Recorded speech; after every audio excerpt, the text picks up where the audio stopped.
Morning, morons. And if you're in Hawaii, mahalo, morons. Mahalo, morons. Yeah, that's cool. I think I told you this last night, Josh. I did a panel. It's weird. I was actually the one hosting a panel. I wasn't the celebrity on the other side of the panel, which was just like strange. It was just strange. It was a bit of a shot to my ego, but it's totally fine. I'm going to work through it in therapy. I was hosting a panel, and a woman at the end during the Q&A raised her hand and said, "I have a question, but before I start, my husband's a huge moron." Love it. And like this crowd of like 300 people, like they don't necessarily listen to the podcast. So like, what the hell is this lady talking about? It was excellent. I love that. I love that we have a clan, we have a nation, we have a movement of morons, the moron movement. And we just have a bunch of M&Ms out there. And I think we could start our own insurrection one day if we really work hard enough. We should. With God on our side. Yeah. Yeah, we should do that. Rally up all the morons. Yes. And go and storm the Capitol. But we don't storm the Capitol. We storm like a Betty Crocker. Or like that works too. That works too. Or a Cracker Barrel? Yuck. You like Cracker Barrel? You know what I do? I love a country store, flat out, even if it's a corporatized one. I have a mug that I got from the Orlando Cracker Barrel in 2013. I don't mean to brag. And it's still my coffee mug till this day. It's nicely weighted. It's very cool looking. It's so me to have said Cracker Barrel, ew. I've never been there. You've never been? No, it's not a New York thing. I don't even know where I'd find a Cracker Barrel. Where are they? You'd probably have to go to the outskirts of Pennsylvania, but once they start, they don't stop. Yeah, I don't want to go to the outskirts of Pennsylvania. That's where you get shivved. I'm out. But you could go, like, if you were driving, like, let's say you decided to drive the 95 down to Boca, then you're going to pass a couple dozen on your way down. Interesting. I wonder, what do you think the crime rate is at Cracker Barrel? You think it's high? It depends on which city and state it's in, I'd say. Understood. Right? Understood. What kind of crimes do you think are happening? Like people are stealing the biscuits and gravy? I don't know. I told you that story about when I went to a Denny's in the outskirts of Pennsylvania. It wasn't the outskirts. It was where The Office is filmed. Starts with an S. What's that town Scranton? called? Scranton. Oof. And I can't explain it. I just started looking at, I feel like a Denny's is like a Cracker Barrel. Aren't they similar? Similar vibe? Yeah, it's slightly different. Scranton, by the way, birthplace of Joey Biden. Really? Ben goes, another knock against Scranton.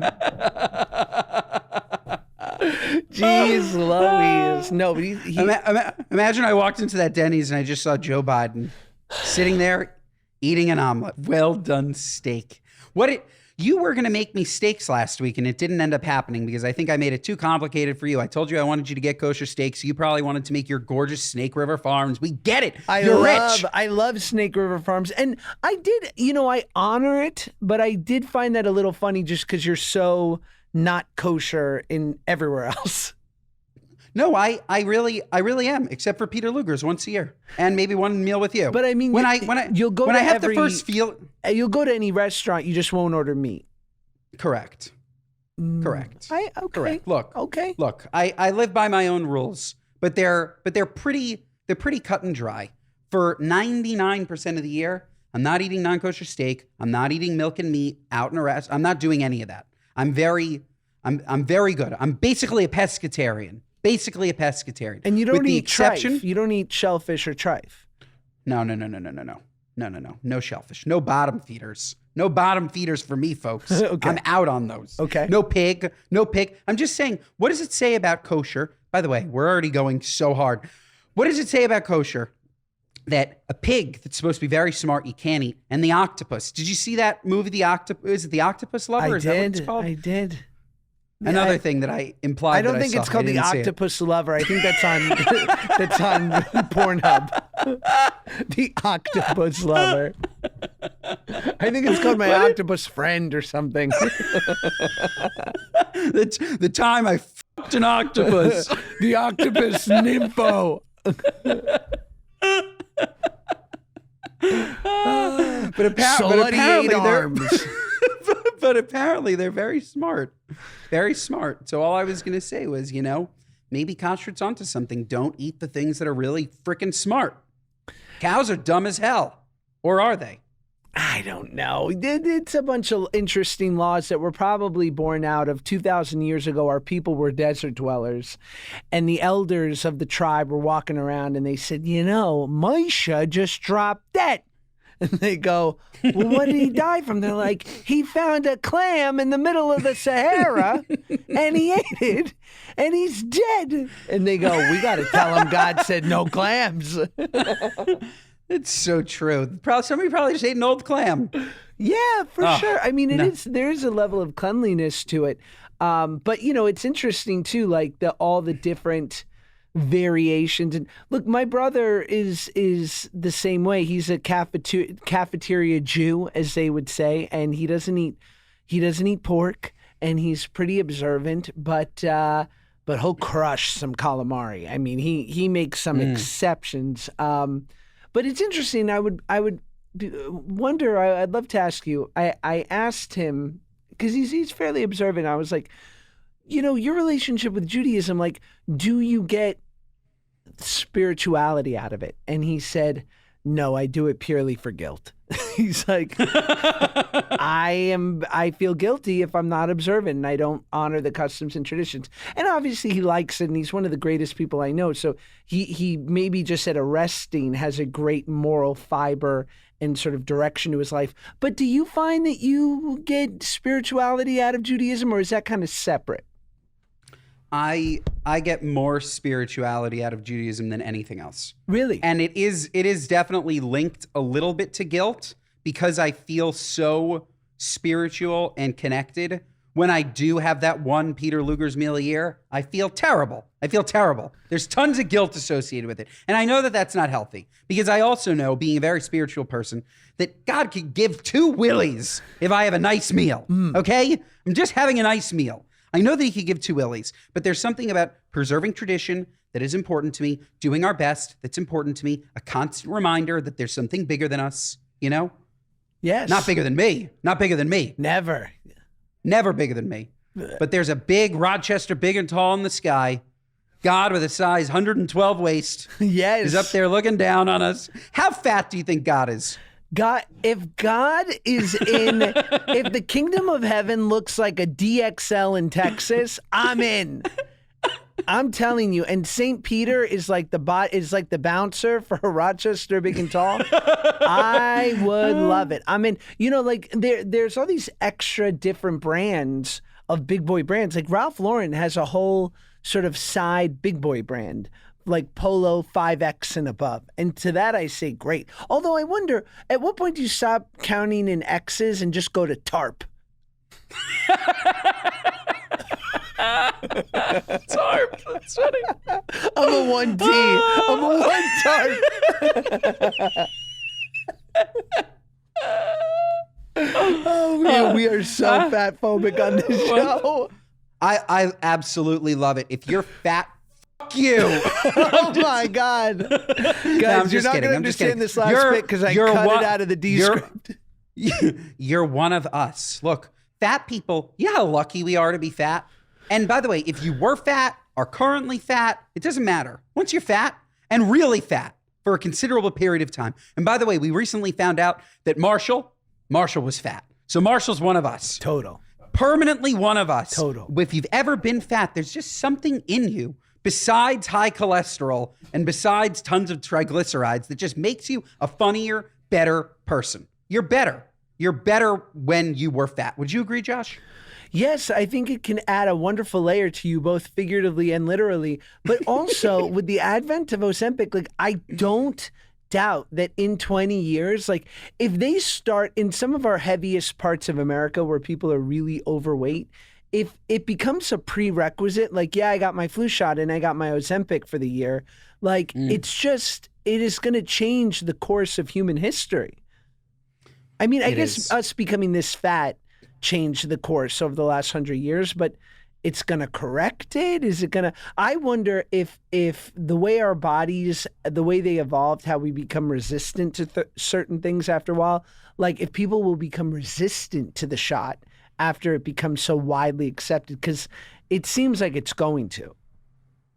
Yeah, and you also wonder, just with people being thinner, eating less, does it change what we put in our food? Like, that's the bigger conversation, right? It's what's in our food that's making us want to eat so much of it. Right. Right? Like, if our foods were just like high in fiber and low in sugar and cleaner, then we wouldn't want to keep eating. But the reason we want to go to a Chinese restaurant and eat 6 pounds of sesame chicken is because that shit's crack. It's total crack. You're eating it. It's delicious. It's sugary. It's salty. It's crack. Then you pop down to a Starbucks. You get what you think is just a nice coffee, but it's one of their special new coffees, the Peppermint Candy Cane coffee, and there's 45 grams of sugar. Oh, yeah. And then all of a sudden, the entire day, you're just pounding food. So I do think that maybe with a reduction in the amount of food we're eating, maybe we'll see like the contents of food change. I don't know.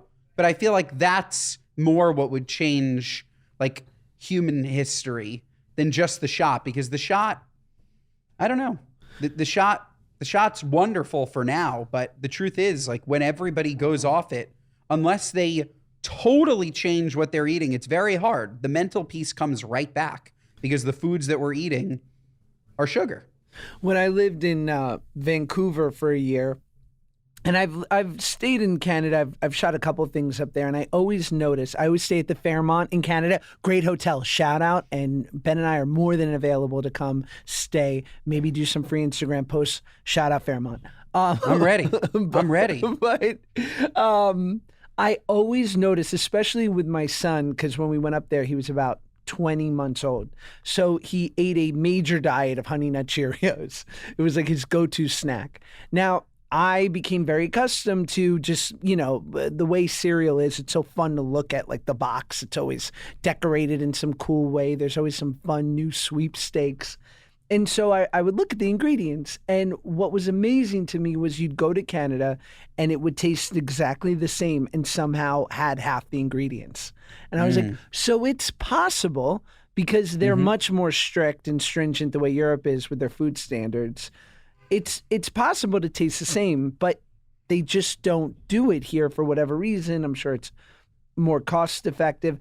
And another thing I noticed, and I had to really reset myself, was Canadian McDonald's, as we've talked about with the wonderful Claudia Oshry, is outstanding. It's gorgeous. And outstanding. I remember I ordered barbecue sauce with nuggets or fries or whatever, and I taste it and I go, what the hell is this?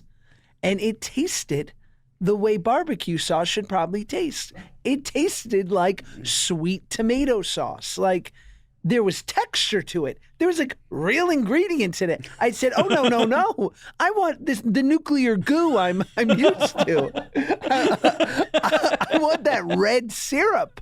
I don't want this shit."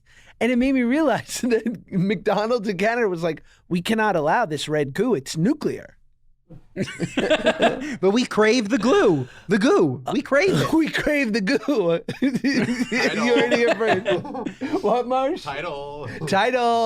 We crave the goo. But see, that's the problem, because the goo is the crack. The goo is what we need. Once you taste that goo, you need the goo. You need the goo. And the sauces are everything. So by the way, Canadian McDonald's, I'm sorry. Like the sweet and sour sauce here, crack.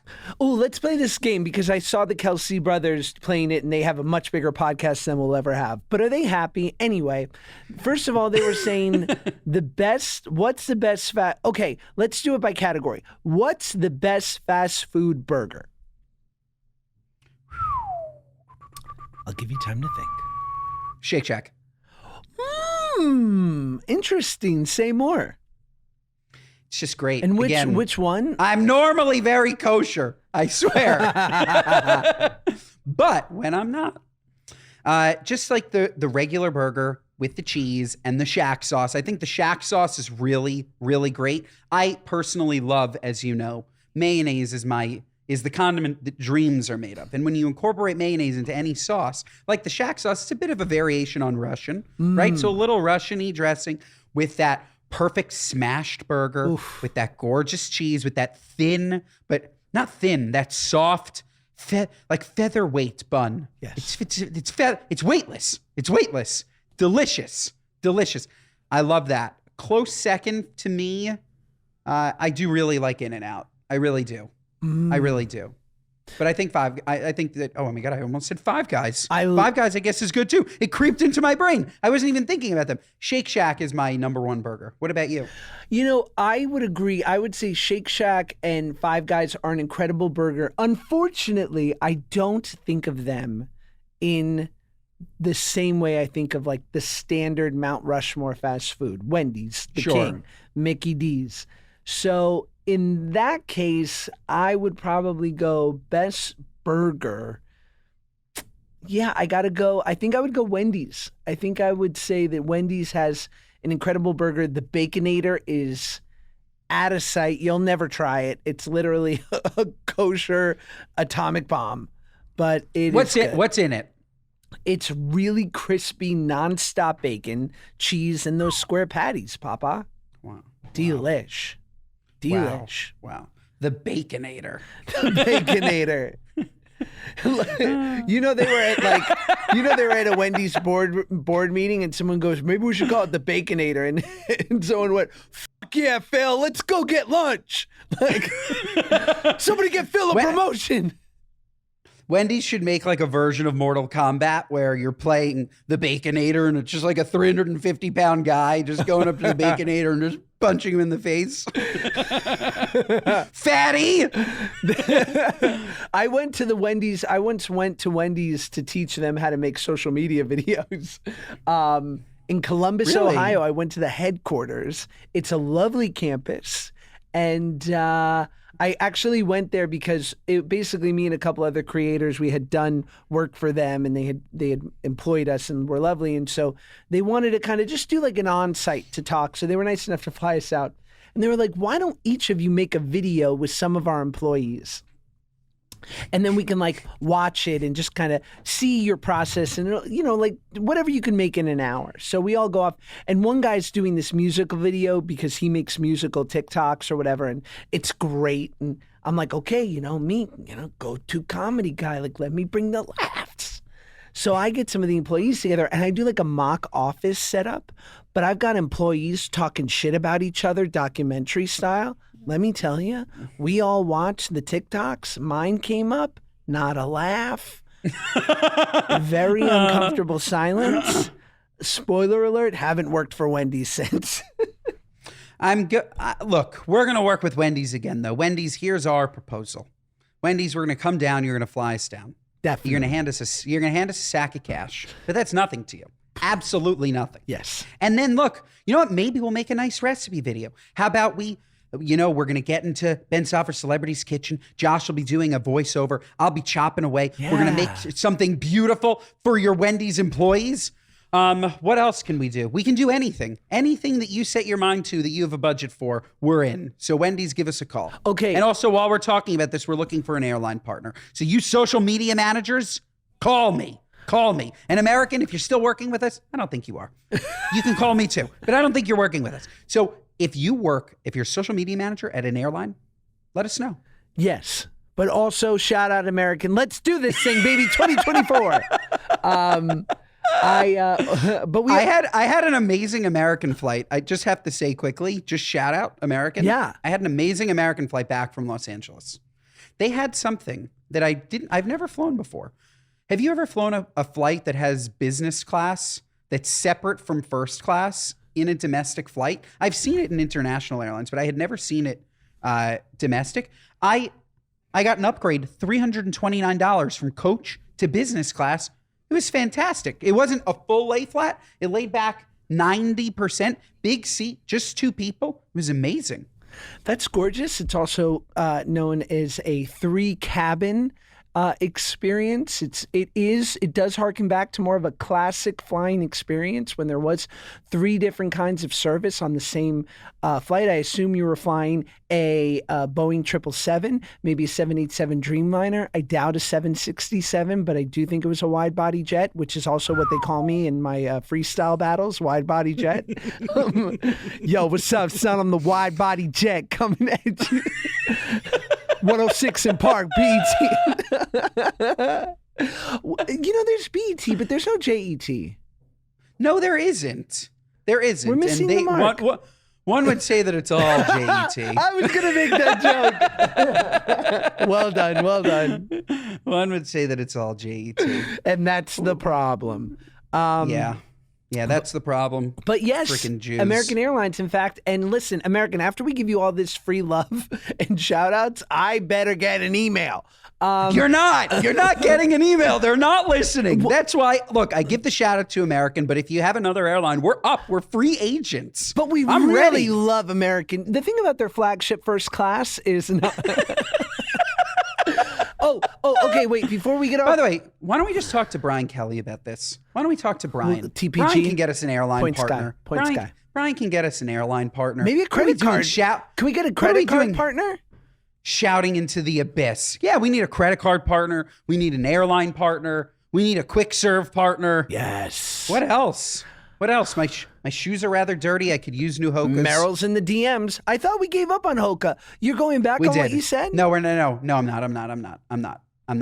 I think Merrill can be our walking comfortable shoe partner. I say Saucony can be our running shoe partner. And I don't know, who's our nice shoe partner? Alan Edmonds? Josh, we can't be Merrill, Saucony, Alan Edmonds. We can't be the Merrill men? But yes, we can. We're the Merrill men. We're the Merrill men. I love it. Yes. I love it. Merrill needs a mascot that's just a woman named Merrill. Yes. Can you imagine if Meryl Streep, anyone on the board of Merrill who hasn't handed Meryl Streep $10 million for a 1-year deal should be asked to leave? Leave immediately. There's the door. What's your favorite fast food fry? And please, Marshall, as a vegan, feel free to weigh in on this, even though I know that McDonald's cooks it in beef fat. Yeah. But McDonald's cooks it in what? Beef fat. Tallow. Really? That's why. By the way, that's why it's so good. I love McDonald's fries. Absolutely love them. So good. They're so good. They're just like the perfect. I don't like people like steak fries. I don't get it. You're like taking a bite out of a whole potato. I get it if you want like cubed potatoes, right? But the big fat steak fry, I never understood it. So I love a nice thin McDonald's fry. Nice thin. That's my fry. I like Chick-fil-A a lot. Ooh, waffle fry from Chick-fil-A, Marshall? So fun, yeah. Wow. Waffle fries are but good. They gotta be crispy. Wow, and Marshall being okay with Chick-fil-A even after knowing their politics. Now that's a progressive man there. Wait, I take it back. Oh, God. I love it. It is. Did you know that even if you have a 401k for retirement, you can still have an IRA? Robinhood has the only IRA that gives you a 3% boost on every dollar you contribute when you subscribe to Robinhood Gold. But get this, now through April 30th, Robinhood is even boosting every single dollar you transfer in from other retirement accounts with a 3% match. That's right. No cap on the 3% match. Robinhood Gold gets you the most for your retirement thanks to their IRA with a 3% match. This offer is good through April 30th. Get started at Robinhood.com/boost. Subscription fees apply. And now for some legal info. Claim as of Q1 2024 validated by Radius Global Market Research. Investing involves risk, including loss. Limitations apply to IRAs and 401ks.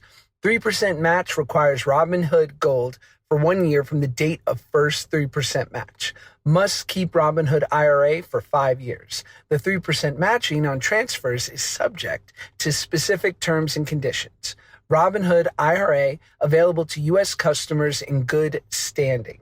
Robinhood Financial LLC member SIPC is a registered broker-dealer.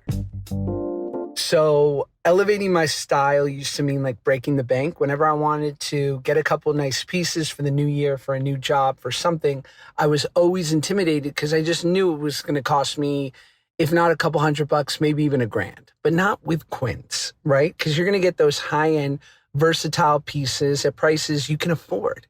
You're going to snag all those killer luxury essentials that sync with your vibe and wallet. Like, okay, recently I got this Mongolian cashmere crew neck. It's like dope. It's timeless. It worked 20 years ago. It'll work today. It'll work in 20 years. And I was like, all right, what's this going to run me? 400, 300? It was $50. Okay. They've got 100% leather jackets that are iconic, versatile, flow knit activewear. But Quince, their items are priced 50 to 80% less than similar brands. And they use responsible manufacturing practices, which I love because I have a conscience and I'm a good person. Yeah, what else can I say? It's just going to get you those timeless pieces that are always going to work at a really great price. And it's great quality. I don't know how you lose. So indulge in affordable luxury. Go to quince.com/goodguys for free shipping on your order and 365-day returns. That's QUINCE.com/goodguys to get free shipping and 365-day returns. Quince.com/goodguys.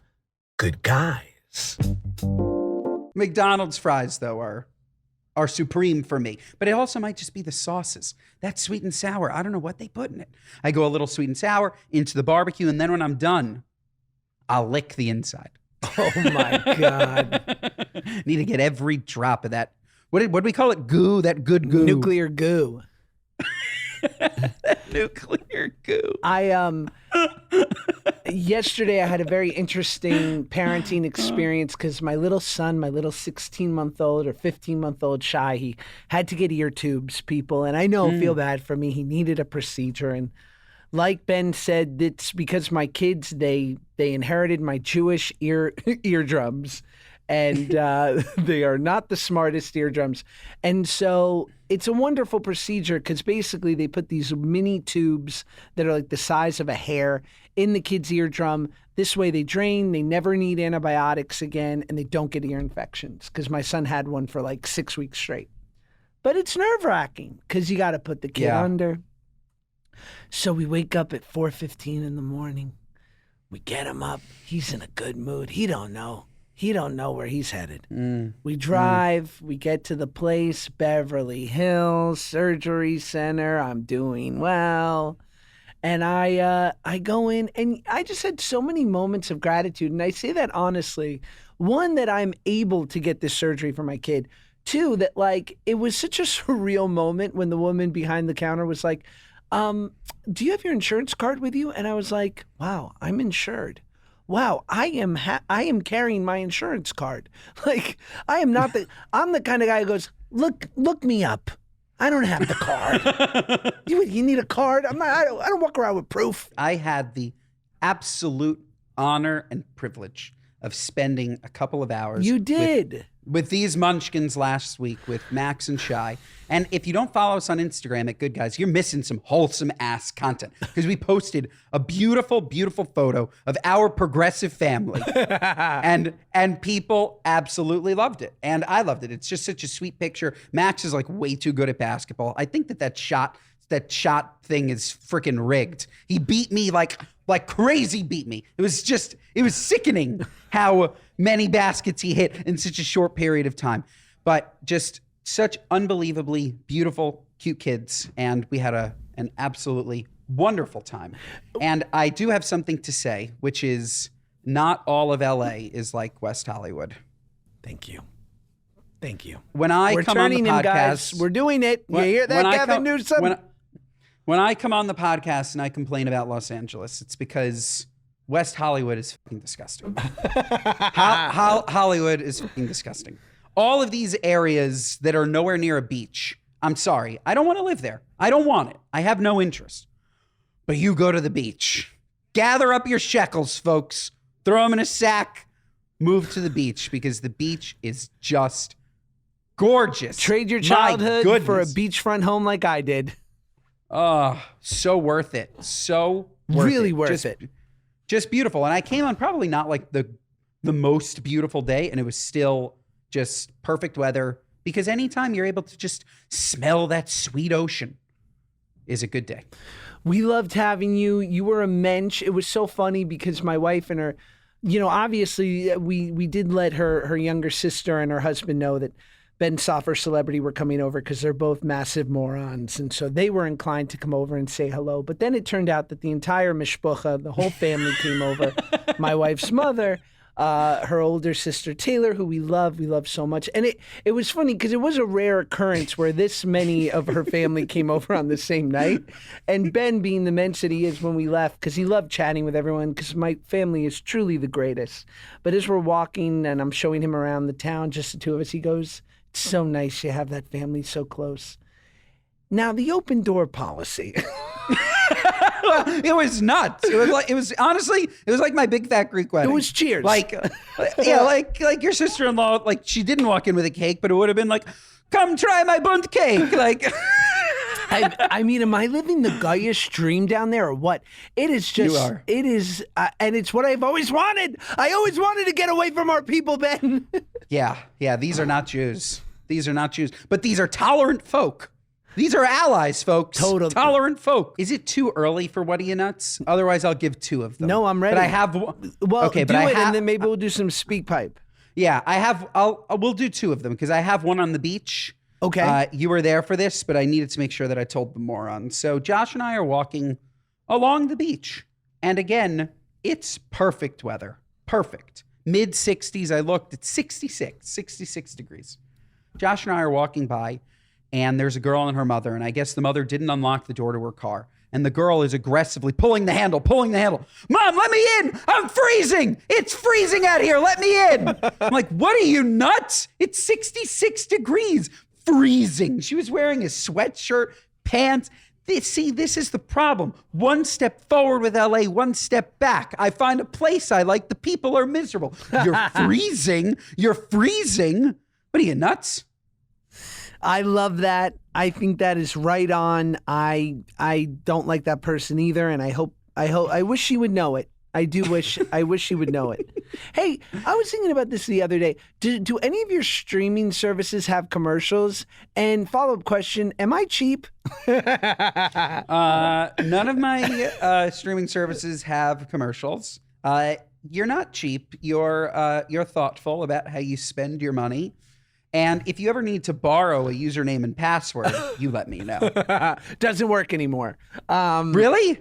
Yeah, no, Ted Sarandos cracked down, the CEO of Netflix. What the hell? That, by the way, you can't get a free Netflix account? That doesn't make any sense. No one has a free Netflix account. I think it might be folklore, but I've made movies for Netflix, like literally Netflix, like produce movies, shout out. And it's one thing they don't do. I guess it's a slippery slope, maybe. All I have to say is, seems cheap. boo-hoo, you poor actors. Why don't you strike about it, you fucking No, I'm kidding. Just kidding, SAG strong. Okay, my What Are You Nuts is about me because I'm really sick. The other day I was headed home with my son from a basketball game, and we get in the car, and I did some voice or something silly that usually would kill if he was under 5, but he's 5 now, and so he's like aware of like what's actually funny. And he goes, "Dad," or no, he literally goes, I remember I did it, and there's a beat, and all I hear from the back seat is, "Not funny." And he, like a total reasonable adult, goes, "Well, Dad, everything can't be funny. Like, not everything is funny." And I wanted to be like, "You know what these jokes have bought you? Everything. That car seat, those clothes, that basketball game. These jokes work." And, so, Josh, what are you, nuts? You're debating your 5-year-old on what's funny and what isn't because you're such a sensitive, broken man? What are you, nuts? That's nuts, huh? Especially Max. He's just so pure. And by the way, if Max didn't think something was funny, I got something to tell you. Probably wasn't funny. Sucked. It was shit. I can't believe it. It But sucked. when at night when I give him a story and he really belly laughs and he goes, "Dad, you're so funny," I go, "That's better than playing Carnegie Hall, baby." Sorry, Yeah. you were gonna talk. No, I just have like, I don't know what it was. I guess it was like a travel week. I have so many What Are You Nuts? Should I do one more? Yeah. I have one more. All right, I'll let you pick. It's either a weather-related What Are You Nuts, weather and airline, or a What Are You Nuts for me. I'll do the What Are You Nuts for me because you just did a What Are You Nuts. Okay. I go to this panel last night. in New Jersey. I drove an hour and a half to get to the panel. That's not the what are you nuts, but that should be a what are you nuts. I agreed to it 3 months in advance. I didn't realize it was an hour and a half away. It was very far. I'm talking on the phone with like the coordinator for this joint, and I'm asking her where to park, and she's like, oh, I see you in the white car, right? And swear to God, I go, it's not white, it's Barasco. What are you, nuts? What's wrong with me? Like, just because the Land Rover of Brooklyn told me my car was Barasco, it's white. It's white. That's what it is. It's a not white gray. It's gray. It's Barasco, but it's not white. You can't use the word Barasco. That's nuts, right? You can't say Barasco. I said to her, it's Barasco. It's Donnie I corrected Barasco. her. I corrected her. I'm like, it's not white. It's Barasco. And she was nice enough not to say anything. But if you do need a beautiful car that's Barasco from Jaguar Land Rover of Brooklyn, I highly recommend it. That's really it. I didn't realize that. I thought she saw the wrong car. And you were clarifying for her, like, no, it's okay. So she saw you, and then yeah, that's really douchey. Oh my God. So nuts. She's like, is that you in the white car? It's not white. It's Barasco. It's not yellow, it's marigold. I wanted to literally shoot myself in the face. It was so terrible. Well, also because I wonder if that's just a name that, like, I've never heard of that as like a variant of white, right? Like, did Land Rover just come up with that variant? Shout out Land Rover. We have a Defender. We're big fans of Land Rover here. That's a really great question. If Land Rover did it, Land Rover. I don't know. No, but my car's like more of a gray, so I would assume the Barasco is gray. I don't know. By the way, we need a company car. I don't know where we put it. Where do we just park it in Texas? Yeah, we put it in Kansas. Meet in the middle. Halfway. By the way, I mean, did you see all these nominations that Oppenheimer got for the Oscars? The Academy Awards? Did. Wow. Yes, I did. But please talk about them. I want to reach out to the Universal Publicity and just be like, listen, no press, but you've got an ally here with one of the biggest podcasts in the game. So if Killian and or Emily and or RDJ and or Christopher Nolan want to come on the pod, open invite. All the free Spring Mountain water they can drink. Open invite. Yes. That's just, no pressure. Zero. You imagine Zero. You imagine Nolan and Marshall, Yentane? I'd have to break them up. They would get so close. They'd have a great time. They would. Was Nolan fat or no? No, I think he's just perfect in every way, no matter what. He's just a guy that was born that way. Because he's sturdy now. He's sturdy. Well, yeah. The other day when my son was going for his... when my son was going for his ear surgery, I would call him well-fed. But his doctor looked at him and says, "Oh, he looks great. Wow, he's very..." And I could tell she was looking for the right word. She goes, "He's very robust." I was like, just call him fat. Shy is so cute. He's like a little stuffed derma. He's a good piece of derma. He's so cute. I love it. He's so cute. And I know that I said this to you, but it's just so funny. Like Shy is he's just so Jewish and so pudgy. And I see him and it's just like this is Jewish blood. And I see Max and he's so freaking cute, but I'm like, you are Irish Catholic. Yeah, totally. But so freaking cute. God, such cute kids. So lucky. Congrats. Really. So blessed. I only wish it for you and your gorgeous wife. And one day, We will. Baruch Hashem, I'll be saying an aliyah at their bar or bat mitzvah, or to be determined once they decide what they want to be. Yes. Let's get to a speak pipe. If you want any advice, you have a question for the good guys, make sure it's something good. You can go to speakpipe.com/goodguys and we will answer your questions. Link in bio on our YouTube page. Here's Ellie. Hey, Josh and Ben. I absolutely love your podcast. It's my favorite. I just had a question. I was wondering what your guys' first kiss stories were.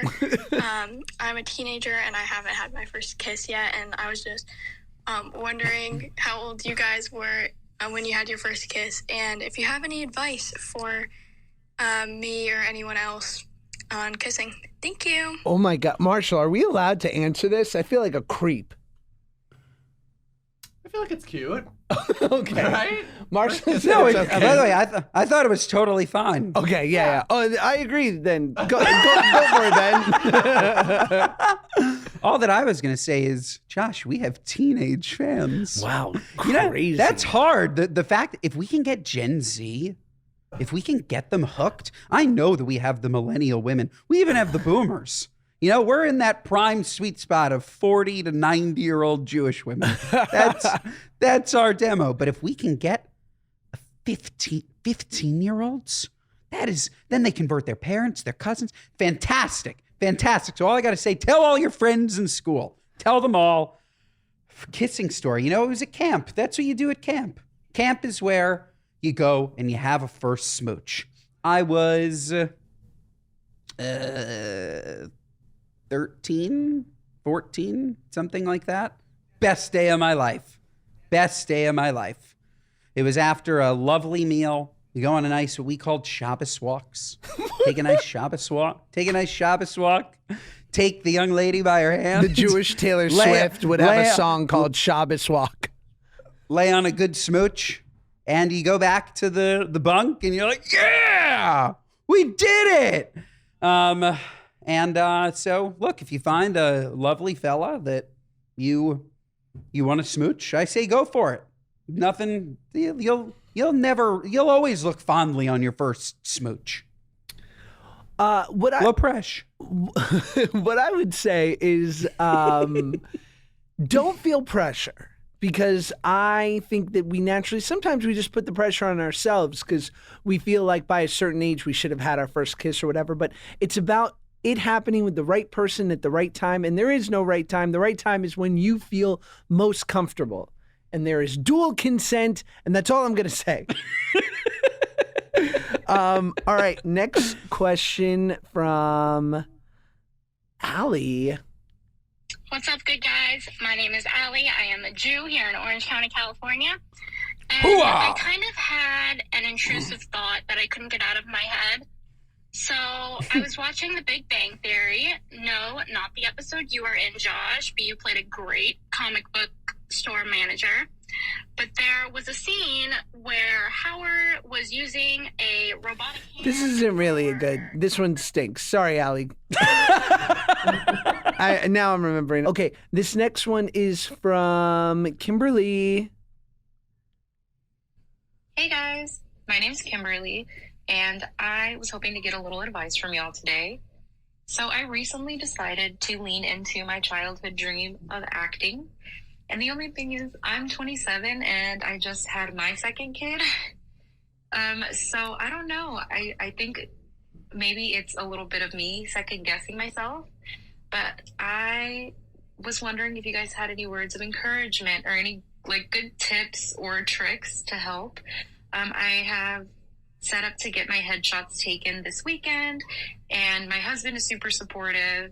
I'm only really looking into doing little small things to get my foot in the door, a little commercial, a little social media ad here and there, whatever. But I am definitely nervous. This is something new. This is something I've always wanted to do.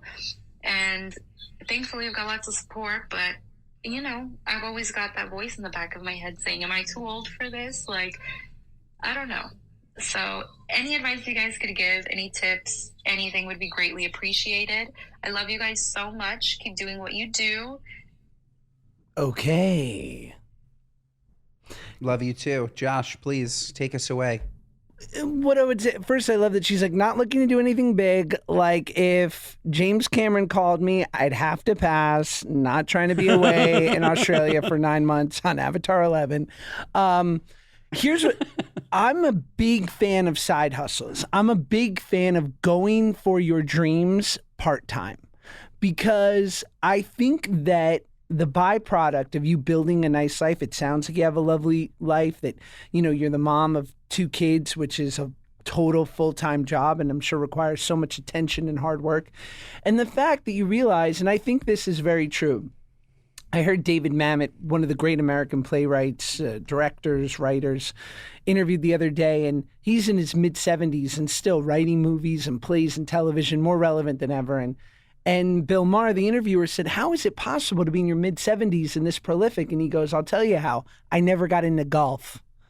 No shade on golf to my wonderful golf-loving friend Ben. But, he's just like, I have a lot of time. And I not a lot of hobbies. So I spend it working because I enjoy it. So I would say that if you have time to go after something that you've always dreamed about and you're able to still, direct your major attention towards your family or whatever it is that brings you an income, do it, babe. Do it with abandon. Don't have, try to turn down that shitty committee in your head, that self-doubt, and just go for it. 27 is young. If you're doing it at 57, there's a part for every age. It's cool. It's the antithesis of athletics. Like, there's no finite nature to it. You can literally create and be an artist forever. So my hat is off to you. I wish you luck, and do not ask me for any favors. I think that's great advice. I'd also say just don't make a big deal out of it, right? Like Josh and I started this podcast as a side hustle. We didn't make a big deal about it. You'll see people all the time. And Josh, we never talk about this. This is an ultimate what are you nuts? People launch a podcast and they throw a freaking party for their podcast. Right. And it's like, you don't have any freaking listeners. What are you throwing a party for? And so the way that I feel the same way about every side hustle, like you're able to be a mom and work and do whatever you do and still get headshots made and audition and do all those things. And if you happen to catch something that takes up more time, then maybe you have to see if you have to give something up. But in the meantime, don't make it a big deal. You said you and your husband are going to get headshots. Don't make it. You've gotten your headshot taken a million times. It's a picture, right? Like, don't make things a bigger deal than they are. Just do them. Do it all. And then you'll look back and you'll see, oh, you know what? I started to put the things in place that I could succeed. And if acting doesn't work out, consider real estate because you already have the headshots. Bingo. Okay, last one really quick. Hey guys, huge moron over here. I have a really good question for you, but first I just kind of feel the need to let you know I have COVID, an ear infection, and pink eye going on all at the same time. That has I got coughed and farted on. I've just been waiting for my prescription for 45 minutes in my car, and I'm really angry and I wanted to tell someone. Anyway, so I won't be telling you my name because I'm a very paranoid person and I'm terrified everyone in my life will hear this. But here's a bunch of identifying details about me. I have a very Catholic family and it's pretty much common knowledge that I'm getting engaged this year. So naturally me and my mother talk about it all the time. And my mother basically told me that if I wanted double of my allowance, I don't know what to say, budget for my wedding, then I needed to get married in the Catholic Church. But the problem is me and my boyfriend are not religious. So to get married in the Catholic Church, we're going to have to do like counseling, like torturous childhood trauma counseling. And I just need to know, do you think I should lie to a priest and have a kick-ass wedding? Or do you think I should stay true to myself? Love you both. Wow. Goodbye. Wow. There's so much to unpack. So much. Pink eye and COVID all at once? You're disgusting. Good luck on your wedding day. No, I'm just kidding. You're rich, though. You have two options. You're going to have a great wedding, or mommy's going to give you double the bag if you do it in the church. I would do it in the church. Lie to the priest. He lies to you. Yeah. Lie to him. F it. Go big or go home. Yeah, I think if anything, this is the biggest getting back at the Catholic Church is by taking their money and then and never going back again. I agree. I think like it's one thing, like my wife and I come from different faith. But if I was Catholic or she was Jewish and we got offered to get double the bag, I mean, if you're into that sort of thing and you really want to do it up, like you need to have that photo booth with the filter on it that makes everyone look much better than they actually are. Those things are a lie. They're a lie. I love when those people, that's a what are you nuts. Don't post the photos of you in the photo booth at the event and or the wedding. We know you don't look like that, okay? Unless there's like a middle ground where you can have the wedding that you want and she won't double the bag, but she'll give you an extra half a bag that you can put in your pocket. You know? Yeah. Like, can you squeak a little money out of this? That's the question. Or what you say, I'll do it at the church, but I want an extra bag for my pocket. Mommy duffel bags. Mommy duffel bags. Give me an extra bag for the pocket. I'll go and do it at the church. Embezzle from your own family. And because we gave you this advice, we also want a bag. Get a wedding and a condo. We want a bag. We want a bag. We love you. Thank you guys for listening. Shout out the good guys. Give us 5 stars. Write a review. It means the world to us, and it helps the podcast, unless it's not a good review, in which case, throw your phone out the window. And look, recommend the podcast to a friend. Even if you're doing work, just passively have it playing. I don't care if you're listening. We just need those listens up. So play it all day long. Start at 9 a.m. to 9 p.m. Just press play. And, if you catch some great, funny content in the middle, that helps too. But just play it on repeat. Leave a review. If you don't leave 5 stars, what are you, nuts? And have an absolutely glorious day. We have so many unbelievable episodes coming out soon. The Mondays and Thursdays, we're a hit on Mondays and Thursdays. We're working overtime. Show us some love in the reviews and recommend to a friend.